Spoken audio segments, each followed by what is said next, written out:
बोलो श्री गणेश भगवान की जय। बोलो श्री कृष्ण कन्हैया लाल की जय। बोले श्री लक्ष्मी नारायण भगवान की जय। आप सभी मेरे प्यारे दोस्तों, भाई बहनों का सभी का स्वागत है। आप सभी को मेरा प्रणाम और छोटों को शुभ आशीष। आज हम श्री मद् भागवत महापुराण तृतीय स्कंद का कथा सुनाएंगे। आज कथा में बहुत अच्छी कथा है और आज की कथा है, आप लोग सोच रहे हैं कि आज कौन सी कथा होगी, तो आज की कथा है हिरणाक्ष के साथ वराह भगवान का युद्ध। ओ जय हो। अब श्री मैत्रेय जी ने कहा, तात वरुण जी, अच्छा पूरी ये कथा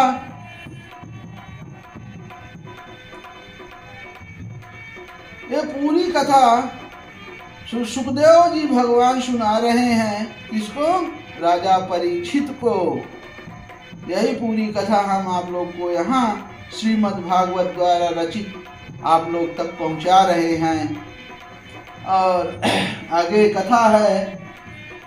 श्री मैत्रेय जी ने कहा, तात वरुण जी की यह बात सुनकर वह मदोन्मत्त दैत्य बड़ा प्रसन्न हुआ, बहुत खुशी हुई। उसने उनके इस कथन पर कि तू उनके हाथ से मारा जाएगा। अब यहाँ वरुण भगवान ने कितनी अच्छी चाल चली, और सही भी था। चाल तो थी नहीं, लेकिन सही भी था कि अब इसकी मृत्यु कैसे हो।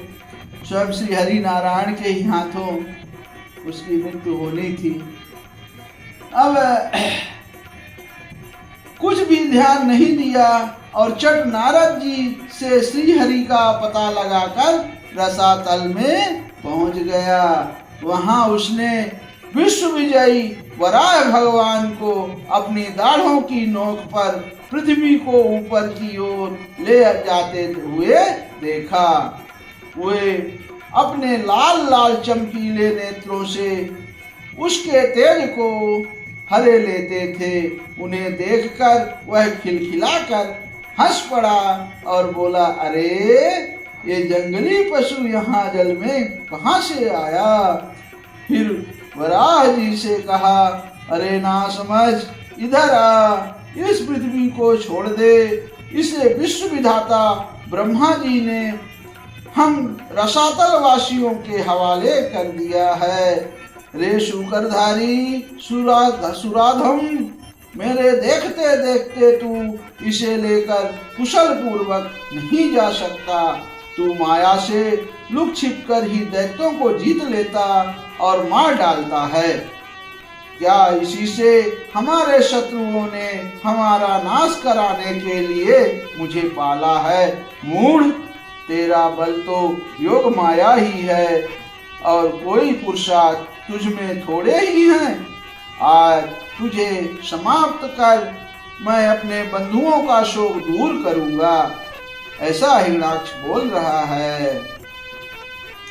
जब मेरे हाथ से छूटी हुई गदा के प्रहार से सिर फट जाने के कारण तू मर जाएगा, तब तेरी आराधना करने वाले जो देवता और ऋषि हैं, वे सब भी जड़े कटे हुए वृक्षों की भांति स्वयं ही नष्ट हो जाएंगे। ऐसा बोल रहा है हिरणाक्ष। अब हिरणाक्ष भगवान को दुर्वचन बाणों से छेदे जा रहा था, परंतु उन्होंने दांत की नोक पर स्थित पृथ्वी को भयभीत देखकर वह चोट सह ली तथा जल से उसी प्रकार बाहर निकल आए जैसे ग्राह की चोट खाकर हथिनी सहित गजराज।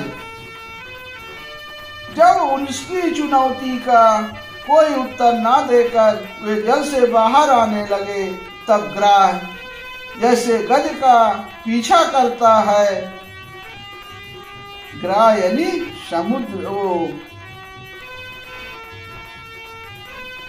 मगरमच्छ को ग्राह बोलते हैं। एक भी कथा है, जल और ग्राह लड़े जल भीतर।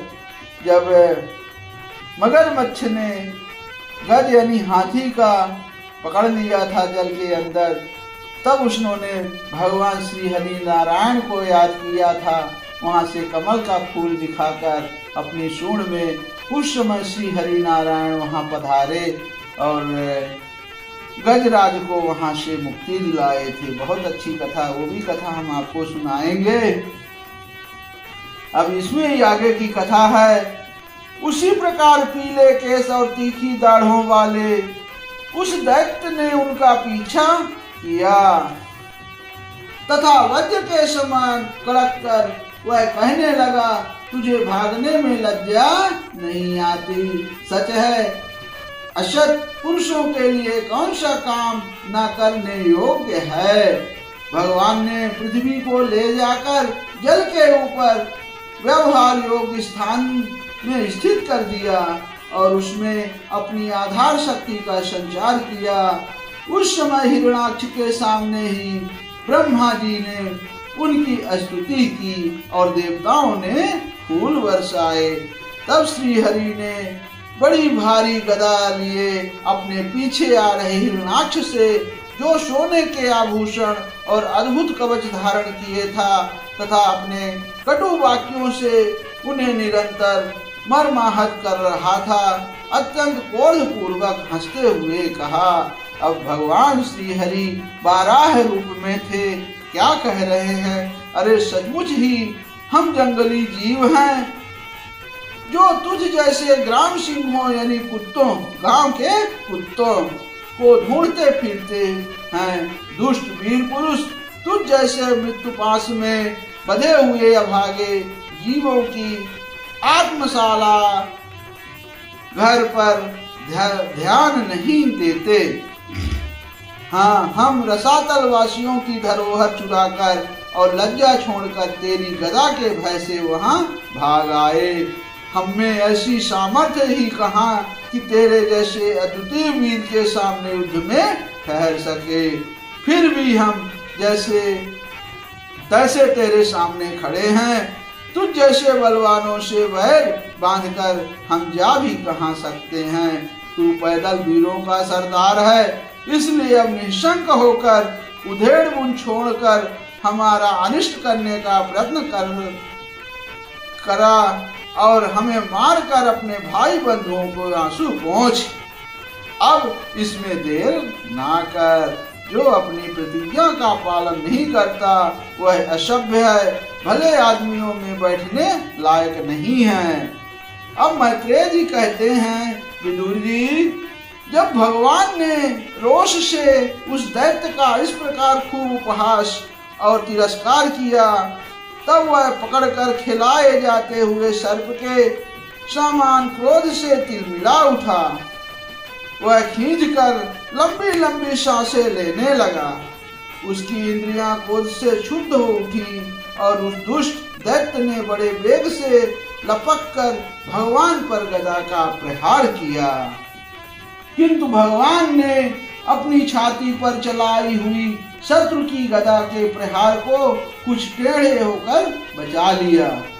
ठीक वैसे ही जैसे योग सिद्ध पुरुष मित्र के आक्रमण से अपने को बचा लेता है, फिर जब वह क्रोध से ओंठ चबाता अपनी गदा लेकर बार बार घुमाने लगा, तब श्री हरि कुपित होकर बड़े वेग से उसकी ओर झपटे।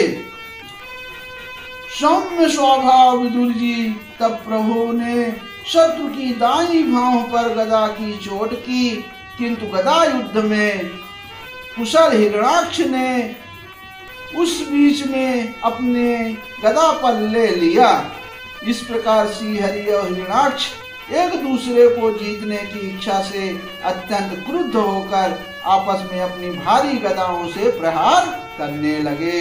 उस समय उन दोनों में ही जीतने की होड़ लग गई थी। दोनों के ही अंग गदाओं की चोटों से घायल हो गए थे। अपने अंगों के घावों से बहने वाले रुधिर की गंध से दोनों का ही क्रोध बढ़ रहा था। वे दोनों ही तरह तरह के पैतरे बदल रहे थे। इस प्रकार गौ के लिए आपस में लड़ने वाले दो सांडों के समान उन दोनों में एक दूसरे को जीतने की इच्छा से बड़ा भयंकर युद्ध हुआ। विदुर जी, जब इस प्रकार हिरण्याक्ष और माया से वराह रूप धारण करने वाले भगवान यज्ञमूर्ति पृथ्वी के लिए द्वेष बांधकर युद्ध करने लगे, तब उसे देखने के लिए वहां ऋषियों के सहित ब्रह्मा जी आए। वे हजारों ऋषियों से घिरे हुए थे। जब उन्होंने देखा कि वह दैत्य बड़ा शूरवीर है, उसमें भय का नाम भी नहीं है, वह मुकाबला करने में भी असमर्थ है और उसके पराक्रम को चूर्ण करना बड़ा कठिन काम है, तब वे भगवान आदि शूकर रूप नारायण से इस प्रकार कहने लगे। देखिए, अब वहां ब्रह्मा जी पहुंच गए ऋषियों के साथ।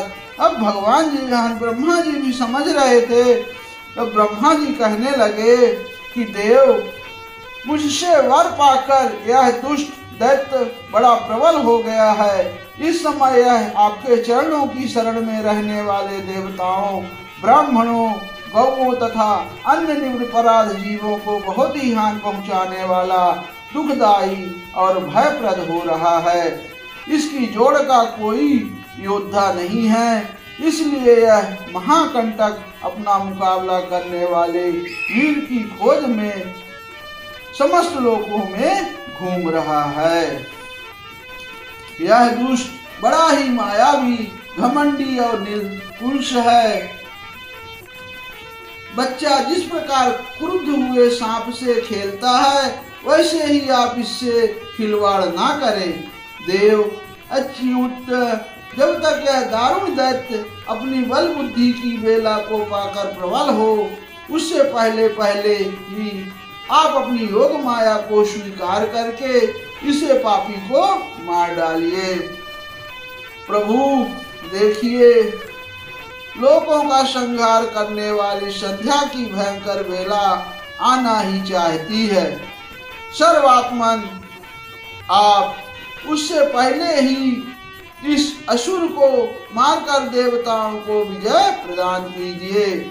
समय अभिजित नामक मंगलमय मुहूर्त का भी योग आ गया है, अतः अपने सुहित हम लोगों के कल्याण के लिए शीघ्र ही इसे दुर्जय दैत्य से निपट लीजिए। प्रभु, इसकी मृत्यु आपके ही हाथ बदी है। हम लोगों के बड़े भाग्य है कि स्वयं ही आपने काल रूप आपके पास आ पहुंचा है। जब आप युद्ध में बलपूर्वक इसे मारकर लोगों को शांति प्रदान कीजिए। इस श्रीमद्भागवते महापुराणे पारमहंस्यां संहितायां तृतीय स्कंधे हिरण्याक्ष वध अष्टादशोऽध्यायः समाप्तः। बोले श्री लक्ष्मी नारायण भगवान की जय। अब आगे की कथा हम आपको सुनाएंगे अगले भाग में। तब तक के लिए आप सभी को मेरा जय श्रीमन्नारायण। श्रीमन्नारायण नारायण नारायण, श्रीमन्नारायण नारायण नारायण, श्रीमन्नारायण नारायण नारायण, श्रीमन्नारायण नारायण नारायण, श्रीमन्नारायण नारायण नारायण। ताको ही सब छारायण, श्रीमन्नारायण नारायण नारायण, श्रीमन्नारायण नारायण। बोलो श्रीमन्नारायण भगवान की जय।